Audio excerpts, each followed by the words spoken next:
Um outro destaque, uma pesquisa Datafolha, divulgada hoje, aponta que 45% dos entrevistados reprovam o trabalho dos atuais deputados federais e senadores.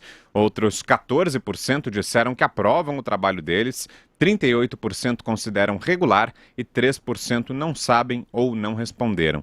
Em agosto, 16% dos entrevistados consideraram o desempenho dos parlamentares ótimo ou bom. 45% responderam que era regular. 35% avaliaram como ruim ou péssimo e 4% não souberam ou não responderam. Tendo assumido o mandato em meio a uma onda renovadora, antissistema e de forte apelo conservador, os atuais congressistas não conseguiram até agora alterar o histórico cenário de descrédito popular. Os números do Instituto mostram também uma piora no quadro no decorrer desse primeiro ano da nova legislatura. Diga, Thaís. Pois é, acho que é isso, Brown. Essa história do Congresso ser mal avaliado não é nenhuma novidade, né? O Congresso nunca foi bem avaliado. O que chama a atenção dessa vez é a disparidade entre a expectativa que havia no período imediatamente pós-eleição e a realidade que se constata agora a partir dessa pesquisa, né? Porque havia um clima de otimismo no final de 2018. Era 56% das pessoas diziam acreditar que os novos parlamentares teriam um desempenho ótimo ou bom. E agora o Congresso tem a pior, segundo a pesquisa do Datafolha, a pior avaliação comparada com o primeiro ano das 6 legislaturas anteriores. Então isso aponta para uma enorme frustração das pessoas, né? E eu acho que essa frustração ocorreu em grande parte porque dessa vez havia uma expectativa de renovação e essa expectativa tinha fundamentos. Tinha, por exemplo, uma linhagem inteira de raposas velhas que ficou sem mandato nessa eleição. Vamos lembrar lá, Roberto Requião, Eunício de Oliveira, o Romero Jucá, só alguns nomes que ficaram fora, surpreendentemente fora. E, por outro lado, entrou uma porção de gente nova, cheia de boas intenções e falando em mudar a política e implementar a nova política, né? A taxa de renovação desse Congresso foi a maior da história, quase 50%. E, no caso do PSL, o partido do presidente, a taxa de marinheiros de primeira viagem foi de 87%. Ou seja, 87% das pessoas eleitas, dos deputados eleitos, nunca haviam pisado lá, portanto, eram virgens e cheios de boa intenção. Eu acho que, nesse sentido, o PSL foi a maior decepção do eleitorado, porque essa briga explícita deles por cargos, esse último racha aí, que teve origem numa disputa pelo fundo partidário, não teve nada de programático.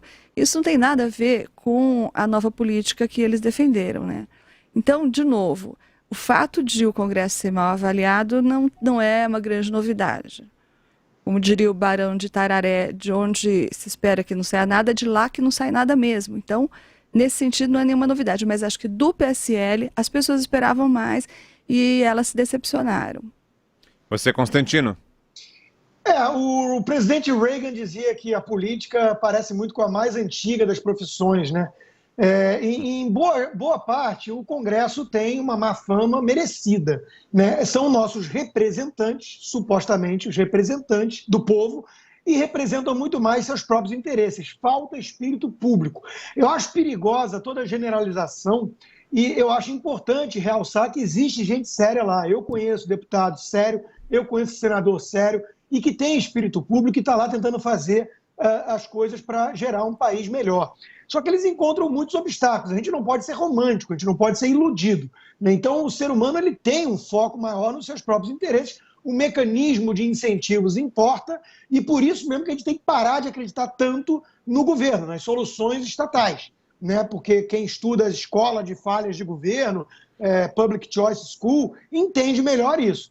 Agora, eu acho que essa avaliação ruim específica tem a ver com altas expectativas frustradas. Sempre que você gera muita expectativa, você corre um risco de decepção. A reforma previdenciária foi uma grande conquista, com pressão social, apoio da Jovem Pan e do povo. E ali eu acho que houve um momento, um ápice talvez de empolgação, mas depois a gente viu que muitos ânimos ali se arrefeceram em relação a essa postura de pressionar pelas reformas de Estado e combater corrupção. Acho que isso também pegou. Muita gente viu ali deputados e senadores, de alguma forma, protelando a questão da segunda instância, jogando a bola para um lado para o outro para não sair do lugar. Então, eu acho que houve ali uma percepção também de que falta esse interesse de realmente atender os anseios populares, né? E essa questão colocada pela Thaís de que os partidos não têm muita base programática. Nós temos mais de 30 partidos e são siglas de aluguel, né? Falta ali um mínimo de coerência programática, ideológica, né? Então, o povo percebe isso, o povo olha e percebe que está diante de uma feira onde quem dá mais leva e cada um está jogando ali para manter seus próprios privilégios. Isso é muito ruim para a nossa democracia, muito ruim, porque, veja, isso alimenta mensagens populistas de quem se vende como anti-establishment, mesmo que esteja há 30 anos no Congresso, né? E isso não fortalece, não ajuda a fortalecer as instituições. Nós precisamos entender que o caminho da mudança passa pelo Congresso. Nós temos que eleger pessoas melhores, nós temos que criar mecanismos melhores, uma reforma política e por aí vai, voto distrital. Agora, a reforma, a mudança passa pela política, né? A política tem um papel nobre na sociedade, até porque é a arte de você chegar a acordos sem violência para a coisa pública. É isso que é a arte da política. Então não tem muito jeito. Sem a política, a gente vai cair justamente no tribalismo, na polarização violenta e agressiva que vemos alguns extremos aí flertando e defendendo. Ou seja, essa pesquisa não é surpresa, mas é um alerta de que as coisas continuam mal e precisam melhorar. Josias. A frase do Ronald Reagan, citada pelo Constantino, é um pouco mais elaborada. Ele dizia que eu achava que a política era a segunda profissão mais antiga.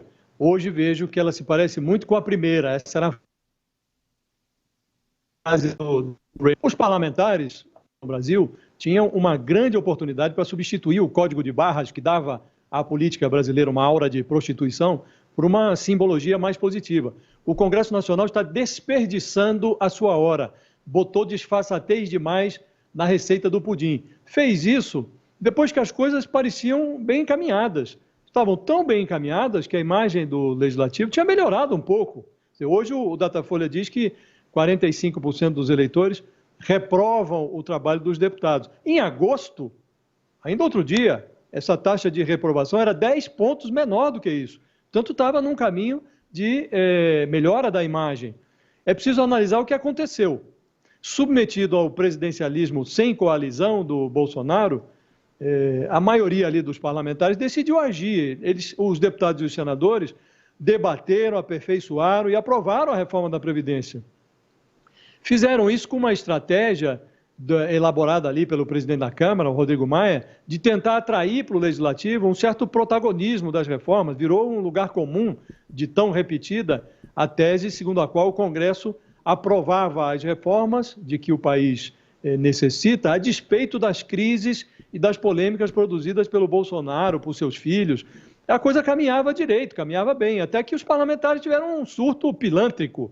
Começaram a discutir uma reforma partidária e eleitoral, por exemplo, que incluía barbaridades como o uso de verba pública para pagar advogado de corrupto, isso por fora da contabilidade das campanhas, compra de imóveis para partidos com dinheiro público do fundo partidário, e até uma brecha que se abria na legislação para que políticos com ficha suja disputassem a eleição municipal. Depois começaram a debater o expurgo dos exageros, tiraram algumas coisas, mas sobreveio o debate sobre o fundo eleitoral, uma discussão que começou no mundo da lua, queriam torrar 4 bilhões de reais de dinheiro público numa eleição municipal, aí foi caindo para 3,8 bilhões, 2,5 bilhões, terminou em 2 bilhões. Agora, simultaneamente a esse movimento pilântrico, as reformas foram para um segundo plano. Não há imagem que resista a tanta disfarçatez. Então não há remédio, a não ser se o ambiente continua nessa direção, o eleitor tem que perseverar. E na próxima eleição, de novo, fazer justiça ali com o próprio dedo. Muda de novo, renova de novo.